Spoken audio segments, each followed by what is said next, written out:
Never want to miss one of my videos? Then make bloody sure you click the notification bell. Yeah. Hello ladies and gentlemen, Top Hat Gaming Man here, and today I have got up extremely early, which is why I'm still, unfortunately, only wearing this dressing gown. You see, I've had to get up early because I am trying to keep up with the Commodore, because the Commodore is always keeping up with you. Which brings me to another point. Do the Americans hate the Commodore 64? Because I've been watching many American retro gaming YouTube channels over the years, and they seem to barely touch on the system, which I must say I find pretty bizarre, when you consider that the Americans are probably the most patriotic race of people in the entirety of the Western world. So why are they depriving us of talking about their homegrown brand, Commodore? Commodore 64, that platform, is the most successful and the best-selling microcomputer in the history of planet Earth. The Commodore 64 was the microcomputer to own. So you would have thought, as I said, Americans would be shouting about that success from the rooftops, bearing in mind how impactful it was. However, it seems to be the complete opposite. American retro gaming channels, on the whole, obviously not all of them, but most of them seem to rarely talk about it at all. If we're talking about the 80s, they seem to obsess and constantly churn out content all about the Nintendo Entertainment System. The Nintendo Entertainment System this, the Nintendo Entertainment System that, which is to be expected as well, bearing in mind that system was their best-selling console over the 1980s. It was the best-selling gaming platform full stop in that country over the 80s, so that would make sense. However, what doesn't make as much sense is they also seem to give a fair amount of love and attention to the Sega Master System and the Turbo graphics as well. Two platforms that didn't sell anywhere near as well as the Commodore 64. Yet they give those lesser known platforms a lot more attention than their Commodore. I can only bring this down to a few reasons why they perhaps do this. And firstly, is because they've it looks to me like they seem to think of gaming quite differently to British gamers over the 80s, or European gamers, or anywhere else other than America, I suppose. There seems to be a divide there between they define console gaming as one thing and microcomputing gaming as a completely different thing altogether, which I find peculiar, I must say, because obviously back in the 1980s most people could only afford to have one gaming platform in their homes. So it was a binary choice whether you chose to go for a ZX Spectrum, a Commodore 64, an Amstrad CPC 64, a Master System, an NES, or a BBC Micro, whichever other gaming platform you chose at the time. So due to that binary choice, I will forever think of the Amstrad CPC 464 and the NES as the same sort of thing. It's a platform people bought for gaming.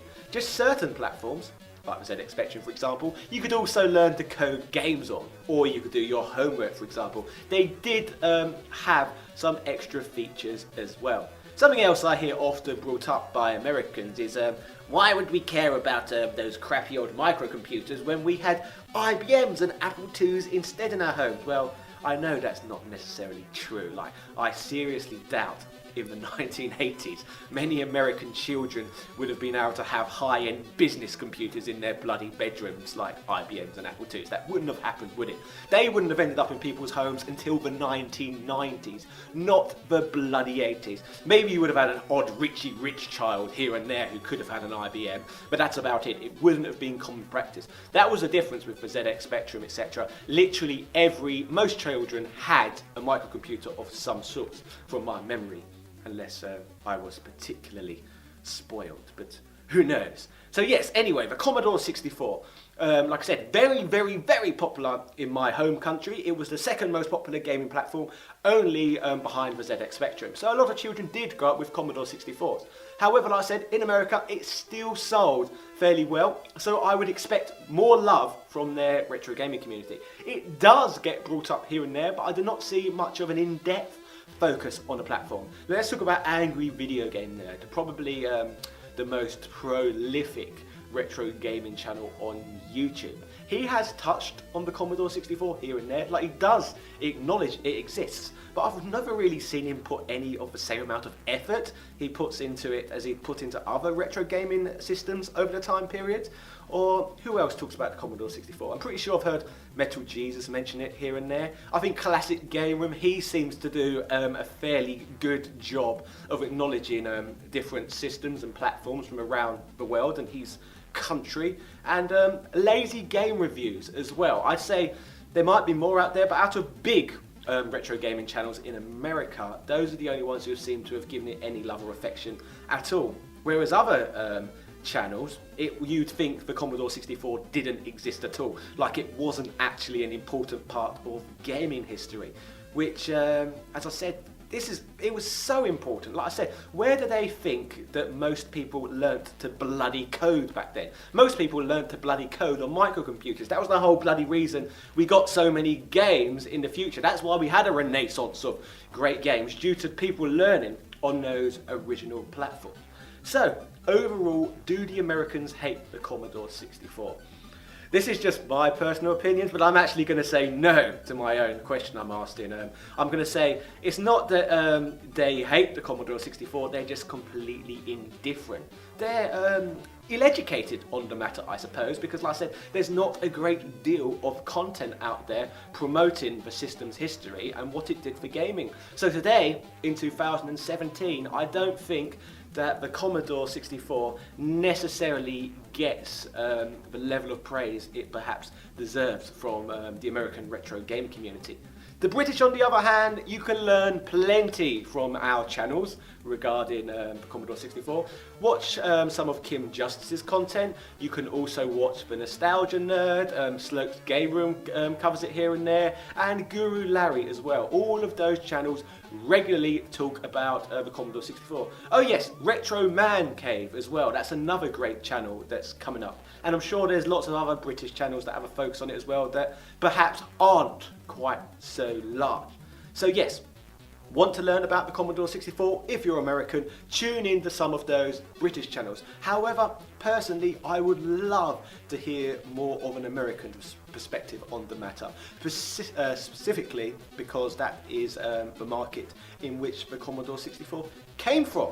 Anyway, further to this, I also have a Twitter account at TopHatGamingMan, and I'm actually going to pin to the top of my page a little tweet I sent out a couple of weeks ago asking Americans about the Commodore 64, in which I've had hundreds upon hundreds of replies. So if you'd like to have a read through the replies of that tweet, it's very amusing and quite insightful.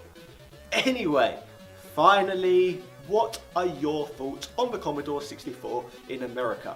Do you think Americans hate the Commodore 64? Do you think they are indifferent, or do you think it's another reason altogether? Anyway, ladies and gentlemen, nice speaking to you, and soon I hope to produce a whole in-depth video on whether or not the Commodore 64 is worth playing in 2017. So that should be up and coming on my channel fairly soon. Cheerio! Last year, we asked our competition to pick the best personal computer based on price and memory. They all chose the Commodore 64. With all the changes in the computer industry, we thought we'd better check again. The new IBM personal computer chose the Commodore 64. The new Apple IIe chose the Commodore 64. The more things change, the more things stay the same. Commodore, in more homes than any other home computer. In a world of fun and fantasy and ever-changing